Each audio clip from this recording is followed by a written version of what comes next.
بسم اللہ الرحمن الرحیم الحمدللہ رب العالمین والصلاۃ والسلام علی سید الانبیاء والمرسلین۔ سامعین ذوال احتشام، کچھ روز سے اقرار الحسن اور حق خطیب کے درمیان بہت سارے متنازعات اور مناظرات اور یوں سمجھے کہ مکالمات چل رہے تھے۔ یوں سمجھے کہ 2-4 دن قبل ہی جو اقرار الحسن جا کر بلاورہ شریف پیر حق خطیب سے جا کر ملے ہیں اور ان سے ایک قسم کا انٹرویو کیا ہے۔ انٹرویو تو کیا، یوں سمجھے کہ ایک جبر ہی کیا ہے۔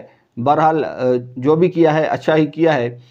میں یہ عرض کرتا چلوں کہ کچھ دوست مجھ سے پوچھ رہے تھے کہ اس حوالے سے آپ کیا رہنمائی کرنا چاہتے ہیں کہ کیا پیر حق خطیب جو ہے بلاورہ شریف سے جو بلونگ کرتا ہے، تعلق رکھتا ہے، کیا وہ جو شعبدے بازیاں دکھاتا ہے یا وہ جو سب کچھ دکھاتا ہے کہ کسی کا جن نکال رہا ہے اور کسی کی آنکھ سے چین نکال رہا ہے، کسی کی آنکھ سے موتی برآمد کر رہا ہے، تو یہ ساری باتیں درست ہیں؟ آیا کرامات میں شامل ہوتی ہیں یا ان کو بھی کوئی اس طرح کا کوئی جادو ہے، یا یہ کیا ہے؟ یہ مطلب اس کی حقیقت کیا ہے؟ حقیقت تو ہمارے سامنے واضح کریں۔ میں یہ عرض کرتا چلوں، یہ کوئی اقرار الحسن کو ہم یہ کریڈٹ تو نہیں دے سکتے کہ انہوں نے آ کر یہ انکشاف کیا اور یہ امت کے سامنے ظاہر کیا کہ یہ حق خطیب جو ہے وہ 2 نمبریاں کر رہے ہیں، جادو دکھا رہے ہیں یا شعبدے بازیاں کر رہے ہیں۔ یہ ہمارے علماء بہت پہلے کہہ چکے ہیں اور الحمدللہ ہماری کتب اہل سنت و جماعت کی اس سے بھری پڑی ہوئی ہیں اس قسم کی عبارات سے کہ اگر ایک بندہ شریعت کی پاسداری نہیں کرتا اور شریعت کے احکام کو نہیں مانتا، اس پہ عمل پیرا نہیں ہوتا، تو اس بندے کا کرامت دکھانا تو کوئی معنی ہی نہیں رکھتا۔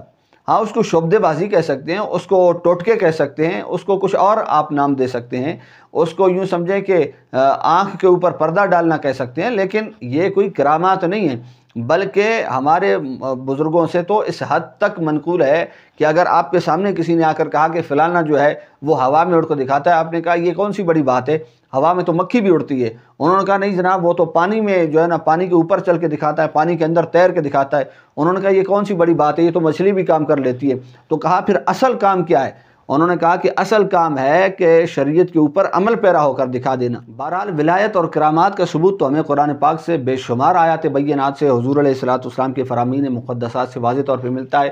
نہ ولایت کا انکار کیا جا سکتا ہے، نہ تو کرامات کا انکار کیا جا سکتا ہے، کیونکہ کرامت در حقیقت اس وقت کے نبی کا معجزہ ہوا کرتا ہے، جو کہ ایک ولی کامل، ایک مسلمان، ایک اللہ کا مقرب اور خاص بندہ جو ہوتا ہے، اس کے ذریعے سے، اس کے تھرو، یعنی وہ جو نبی ہے اس کا معجزہ جب اس بندے سے صادر ہوتا ہے تو اس کو کرامت کہی جا سکتی ہے۔ اور ایسا بندہ کہ جس کا نبی علیہ الصلوۃ والسلام کے ساتھ کوئی کنیکشن ہی نہ ہو، کوئی رابطہ ہی نہ ہو، وہ کنیکشن ہی کٹا ہوا ہو، ڈسکنیکٹ ہوا ہو، تو اس سے پھر کرامت کا ظہور یہ تو بالکل عقل کے ہی مخالف ہے۔ تو چہ جائے کہ اس کے بارے کوئی دلائل اور ثبوت پیش کیے جائیں۔ بہرحال ولایت کا اور کرامت کا انکار نہیں کیا جا سکتا۔ اقرار الحسن صاحب نے بہت اچھا کیا ہے کہ ان کا پردہ فاش کیا، لیکن کم از کم یہ ہے کہ اس بات کو، ان کے اس عمل کو ہم یہ بنیاد بنا کر یہ کہہ دیں کہ دیکھو جی یہ کرامات تو معاذ اللہ سارا کا سارا جھوٹ کا پلندہ ہے، یہ ولایت تو پتہ نہیں کیا چیز ہے، لوگوں نے پتہ نہیں معاذ اللہ کہاں سے گھڑی ہوئی ہے، اس کا کوئی ثبوت نہیں ملتا، یا اس زمانے میں اولیاء اللہ کا کوئی کنسیپٹ، کوئی تصور ہی نہیں پایا جا سکتا، وہ اولیاء تھے بس معاذ اللہ، وہ اس دنیا میں آئے اور چلے گئے، ابھی کوئی نہیں ہے ایسا۔ اب جیسے اقرار الحسن نے جا کے ان سے پوچھا ہے کہ آپ کیا حال دل جانتے ہیں کہ اس وقت جو میں، کیونکہ ولی جو ہوتا ہے وہ یہ جان لیتا ہے کہ اگلا بندہ اس وقت کیا سوچ رہا ہو۔ بھائی یہ کس نے کہا کہ ہر ولی جو ہے وہ یہ جان سکتا ہے کہ اگلے بندے کے دل میں کیا ہے؟ بلکہ بعض مقامات پہ تو حضور علیہ الصلوۃ والسلام، اللہ کے پیغمبروں سے ان علوم کو مخفی رکھا گیا، وہ ایک حکمت اور مصلحت کے تحت۔ جب اس کا وقت موضوع اور مناسب آیا تو اللہ تعالیٰ نے بذریعہ وحی اس چیز کو ظاہر فرما دیا۔ یہ آپ نے، یہ تو ویسے ہی دعویٰ باطل ہے کہ آپ یہ کہیں کہ جناب آپ اگر ولی ہیں تو پھر بتائیں میرے دل میں کیا ہے، میں اس وقت کیا سوچ رہا ہوں، میرے دماغ میں کیا چل رہا ہے۔ یہ ساری باتیں غلط ہیں۔ یہ ذہن میں رکھنا چاہیے کہ ولی ہر دور میں ہیں، ہر زمانے میں ہے۔ اب یہ دیکھنا چاہیے کہ یہ سر دلبراں ایک کتاب ہے میرے سامنے، حضرت شاہ سید محمود ذوقی رحمۃ اللہ تعالی علیہ کی۔ آپ نے ولایت کے حوالے سے جو وضاحت کرتے ہوئے، یوں تو بہت ساری بے شمار کتب ہیں، لیکن یہ چند ایک مختصر لائنیں ہیں جس سے آپ مسئلے کو کما حق سمجھ جائیں گے کہ یہ فرماتے ہیں کہ جب رسول خدا محمد مصطفیٰ صلی اللہ علیہ وآلہ وسلم جملہ مخلوقات میں برگزیدہ ٹھہرے تو کمال انسانی کا انحصار بھی آپ ہی کے اتباع پر رہے گا۔ وہ بندہ جو کمال اور عروج حاصل کرنا چاہتا ہے، قرب خداوندی اور معرفت خداوندی حاصل کرنا چاہتا ہے، تو یہ ان شعبدوں سے حاصل نہیں ہوگا، ان ٹوٹکوں سے حاصل نہیں ہوگا، یہ ان فریب اور دھوکوں سے اور چالوں سے حاصل نہیں ہوگا، وہ اتباعی مصطفی میں حاصل ہوگا، جیسے کہ قرآن پاک کی آیت مقدسہ بھی اس پر شاہد ہے کہ قل ان کنتم تحبون اللہ فاتبعونی یحببکم اللہ، کہ رب سے محبت کرنا چاہتے ہو تو مجھ محمد مصطفیٰ کی پیروی کرو، رب تم سے بڑھ کر محبت کرے گا۔ اب یہ دیکھنا چاہیے کہ جو بندہ حضور علیہ الصلوۃ والسلام کی پیروی کرے گا وہی جو ہے کمال حاصل کرے گا، وہی عروج کو پائے گا، یا ان مقدس ہستیوں کے اتباع پر جنہوں نے آپ صلی اللہ علیہ وسلم کی پیروی میں پوری صداقت اور پورے استقلال اور ثابت قدمی کا اظہار فرمایا۔ کون لوگ ہیں وہ؟ مثلا خلفائے راشدین، ائمہ اطہار، صحابہ کرام و اولیاء متقدمین و متاخرین۔ اب وہ جو ہستیاں ہیں ان کے نقش قدم پہ چلنا، ان کی زندگیوں پر، ان کی سیرتوں پر عمل کرنا، یہ انسان کی کامیابی کا ذریعہ ہے۔ یہ نہیں ہے کہ آپ نے دو چار بندے اکٹھے کر لیے، آپ نے وہ کسی کی آنکھ سے چین نکال دی، کسی کے ناک سے آپ نے جناب وہ نگینہ نکال دیا، یہ شعبدے جو ہے جناب کام نہیں آئیں گے۔ اللہ کی بارگاہ میں عمل کو دیکھا جاتا ہے، یہ عمل کی طرف توجہ دینی چاہیے۔ اور اسی طرح ایک پیر جو خود اپنی نہیں اصلاح کر سکتا وہ دوسروں کی کیا اصلاح کرے گا؟ یہ دیکھیے مولانا رومی رحمۃ اللہ علیہ کے شعر پیر عبداللطیف خان نقشبندی رحمۃ اللہ تعالی نے حضور قلب ان کی کتاب ہے، بہت بہت بہت بہترین اعلیٰ کتاب ہے۔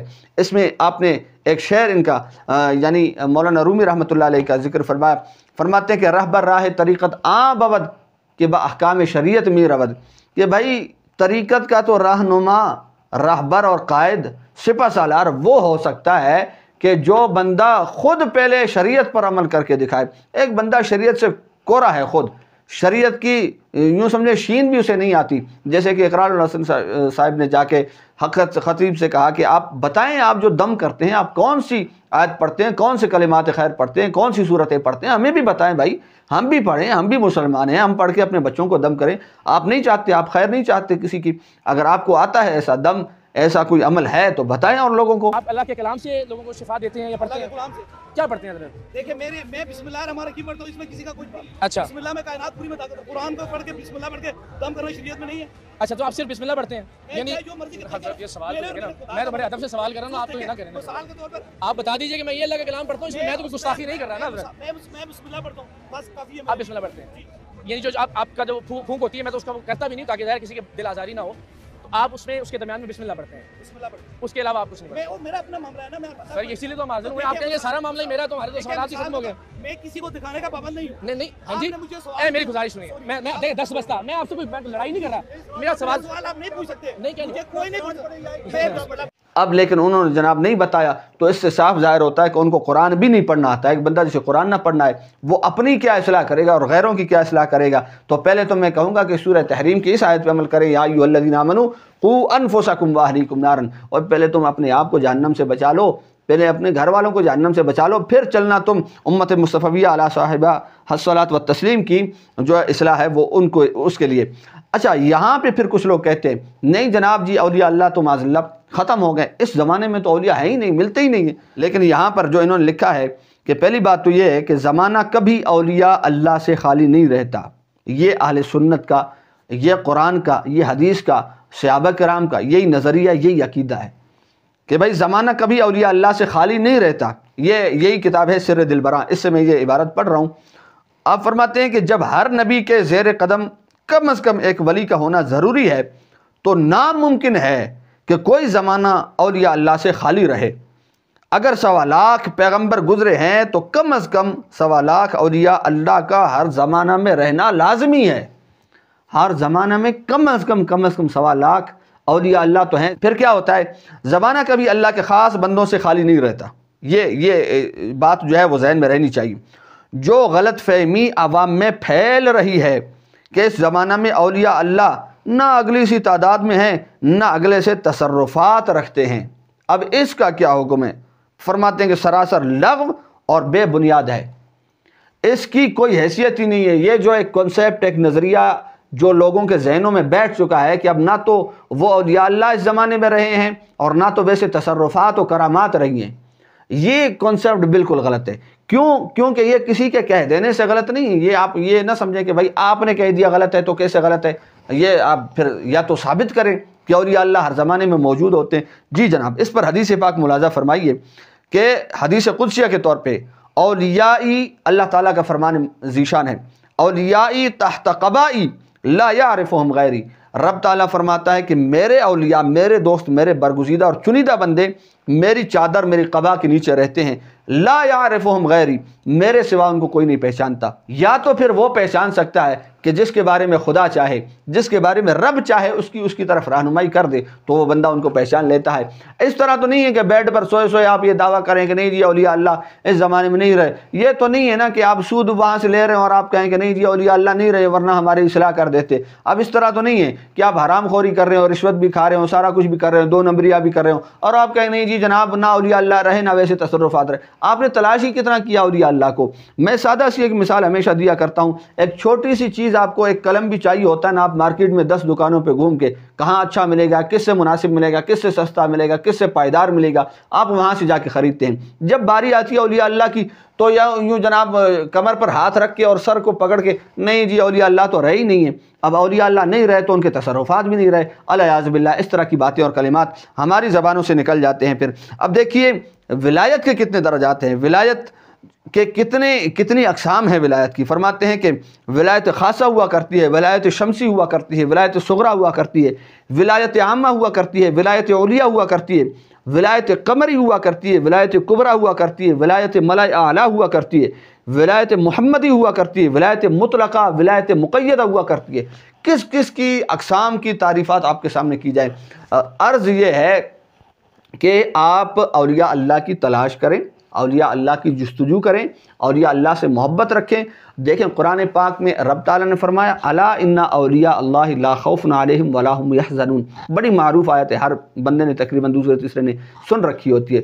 عرض کرنے کا مقصد یہ ہے کہ الا ان اولیاء اللہ کہا گیا، اگر آپ ولایت کو صرف صحابہ تک یا تابعین تک ہی محصور کر دیتے ہیں، مقید کر دیتے ہیں، تو پھر آیت یوں ہونی چاہیے تھی الا ان صحابتا، یہ آیت اس طرح سے ہونی چاہیے، نہ کہ اولیاء اللہ کے ساتھ تعبیر کر کے۔ اب پتہ چلا کہ قرآن جب قیامت تک ہے تو اولیاء اللہ بھی قیامت تک ہی آتے رہیں گے انشاءاللہ العزیز، اور یہ حکم خداوندی ہے اور یہ فرمان خداوندی ہے۔ اسی طرح فرمان مصطفی بھی موجود ہے الحمدللہ۔